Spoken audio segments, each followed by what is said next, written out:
Did you know that during the U.S. Civil War, black Union soldiers refused their salaries for 18 months to protest being paid lower wages than white soldiers? Watch this video to learn if they ever received equal pay and to learn more about one very courageous black Union soldier who protested this lower salary. During the U.S. Civil War, black Union soldiers were paid $10 a month, while white soldiers were paid $13. Moreover, black soldiers had to pay $3 a month for clothing, thus reducing their net pay to $7 a month. This unequal pay policy was based on the Militia Act of 1862, which authorized the enlistment of black soldiers as laborers. Moreover, this Militia Act stated that only those black slaves who were free on April 19, 1861, the date of the first shots of the war, could receive the full pay of $13 a month. Those who were enslaved before the war could only receive that $10 a month salary minus $3 for clothing. However, many black soldiers fought bravely in combat and proved their worth as soldiers. So black Union soldiers protested this discrimination by refusing to accept any money until their pay was raised. And some of them wrote letters to President Lincoln asking for his intervention. One of the most notable cases of protest was that of Sergeant William Walker, who led a mutiny of his company in November 1863. Sergeant Walker was born into slavery in South Carolina and escaped to join the Union Army in 1862. He became a sergeant in the 3rd South Carolina Volunteers Infantry Regiment, which was an all-black regiment of the Union Army during the U.S. Civil War.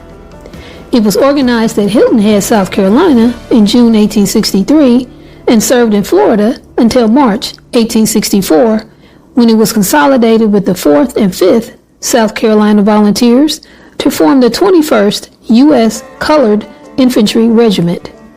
Here are some facts about this regiment that you might find interesting. The regiment was one of the first black units to be formed in the South following the authorization of President Lincoln's Emancipation Proclamation in January 1863. The regiment was composed of former slaves who had escaped from plantations or were liberated by Union forces. Many of them had relatives or friends who were still enslaved or fighting for the Confederacy. The regiment faced discrimination and prejudice from both sides of the war, and they received lower pay, inferior equipment, and harsher treatment than white soldiers. They also faced the threat of being captured and re-enslaved or executed by Confederate forces.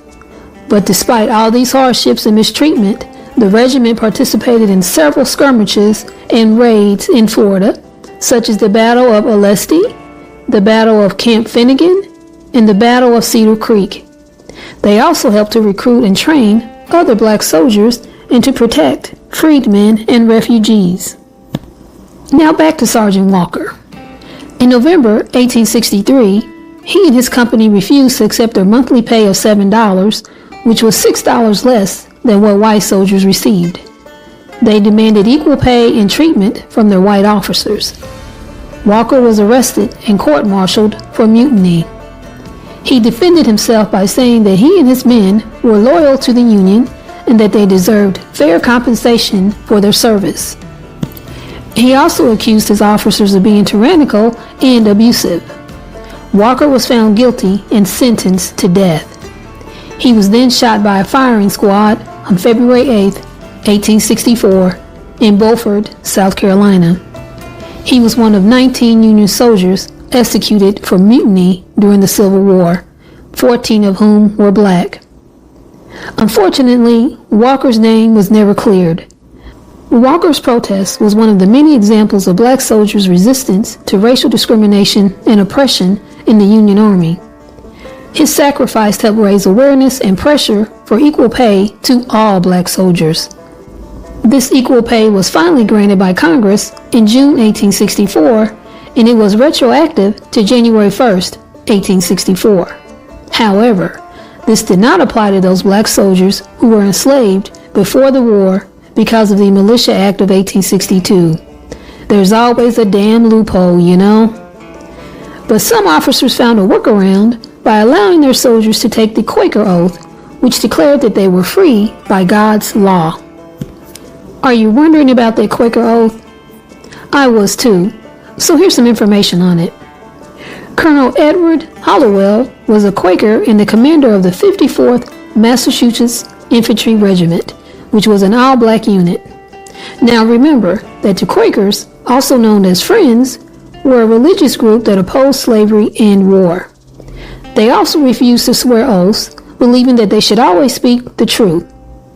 So, Hallowell found a solution to the Militia Act's requirement of being a freed slave by April 19, 1861, to get equal pay, and this is where he got crafty.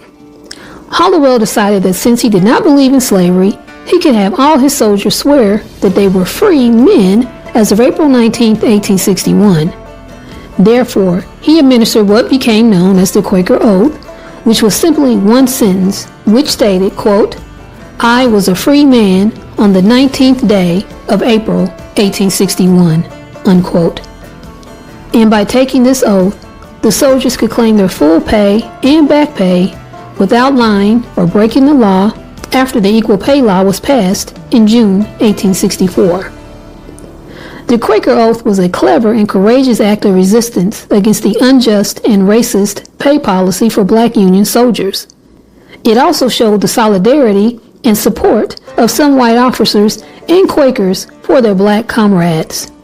Furthermore, the Quaker Oath was one of the many examples of how black soldiers fought not only for the Union, but also for their own freedom and dignity.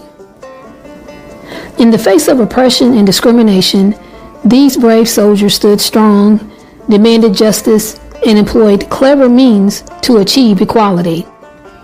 As we journey through the shadows of America's hidden history, we are continuously reminded of the courage, resilience, and ingenuity of those who refuse to be silenced.